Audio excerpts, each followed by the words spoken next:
எல்லாருக்கும் வணக்கங்க. இன்றைக்கி சிஸ்டர்ஸ் கிச்சனில் புளி சாதம் குக்கரில் செய்யலாம் வாங்க. ஒரு எலுமிச்சப்பழ சைஸ் புளி ஊற வச்சுக்கோங்க. இந்த சாப்பாட்டு அரிசியை நல்லா கழுவி அரை மணி நேரம் ஊற வச்சுக்கோங்க. 200 கிராம் எடுத்துருக்கேன். அதுக்கப்புறம் கருவேப்பிலை, 1 ஸ்பூன் உளுத்தம்பருப்பு, 2 ஸ்பூன் கடலைப்பருப்பு, 9 காஞ்ச மிளகா, 1 ஸ்பூன் வெந்தயம், மஞ்சத்தூள், பெருங்காயம் தேவையான அளவு, அதுக்கப்புறம் சீரகம் 1/4 ஸ்பூன்னு. எப்போவுமே சமையலில் நான் சீரகம் சேர்ப்பேன். இப்போ 7 காஞ்ச மிளகா, அந்த வெந்தயத்தை மட்டும் வறுத்து எடுத்துக்கோங்க. வேறு எதையும் வறுக்க வேணாம், இது மட்டும் வறுத்தா போதும். அதுக்கப்புறம் நான் ஆன்லைனில் ஆர்டர் பண்ணி நான் என்ன கம்பெனி ஃப்ரிட்ஜு மிக்ஸி வச்சுருக்கேன்னா அதுக்கான ஒரு சின்ன ஜார் வாங்கிக்கிட்டேன்.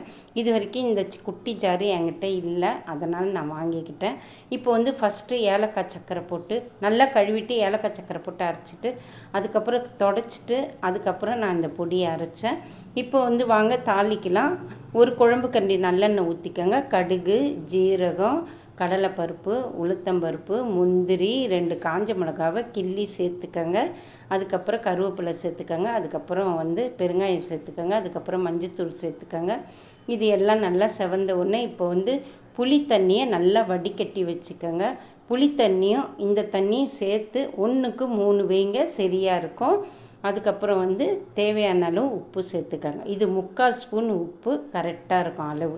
அரிசியை நல்லா தண்ணி கொதித்தோடனே அரிசியை வடிகட்டி அதில் சேர்த்துருங்க. அரிசி நல்லா ஊற வச்சிங்கன்னா தான் சாதம் வெந்து சூப்பராக வரும். அந்த பொடியை மேலே சேர்த்து 2 விசில் வச்சு இறக்குனிங்கன்னா, 3 விசில் கூட விடுங்க, பரவாயில்ல. அரிசி பொறுத்து நீங்கள் விசில் விட்டுக்கோங்க. இது 2 விசில் எனக்கு கரெக்டாக இருக்கும். நல்லா பொலன்னு சூப்பராக ரெடி ஆகிடும்.